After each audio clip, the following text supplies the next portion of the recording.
Hey guys, so let's try question number 2 on our in identifying variables and their correlation worksheet. So number 2 says the accompanying graph shows temperature readings for a day in April. This is my temperature and this is the time of the day on each axis. It's asking me what is this graph about. So the accompanying graph is showing the temperature readings for a day in April. It's telling me, so I can just write that down.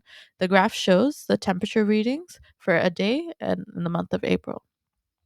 2b is asking identify the independent variable in this graph. So I have two variables. I have temperature and time of the day that are changing. That's why they're variables. But which one is independent? Which one is unaffected, completely not affected by the other? Temperature, it looks like, is affected by the time of the day. But time is not affected by anything. So time should be our independent variable. So I'm going to write time of the day.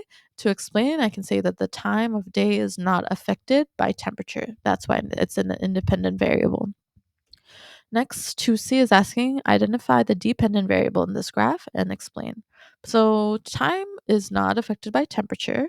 That's why time is the independent variable. But temperature is affected by the time of the day. It's normally really hot around noon or afternoon, and then it gets cooler during dawn or at night. So, temperature would be my dependent variable because the temperature is affected by the time of the day. Next, D says, at what time does the temperature reach its highest point? What is the temperature at this time? So if I look at this graph, it's going down, it's going up and down again, and the highest point seems like somewhere around here. And it's asking for the time. So if this is the highest point and I go down, I see that the time is somewhere between halfway between 2 and 4. So this should be 3 p.m. right here. So I'm going to write 3 p.m. Make sure you write p.m. Instead of just 3 and don't write a.m.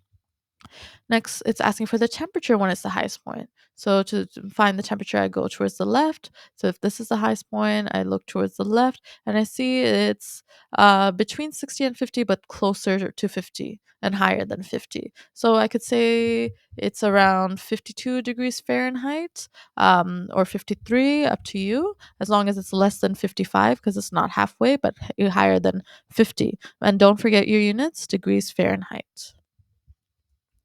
Next, based on the trend of the graph, do you predict that the temperature will increase or decrease at 9 p.m.? Well, it looks like it's going down around 6 a.m., the temperature, and then around noon, and then the afternoon is going up. And then it's starting to go down, and then I only see it up to 8 p.m. So by 9 p.m., I could assume that it's still going to go down.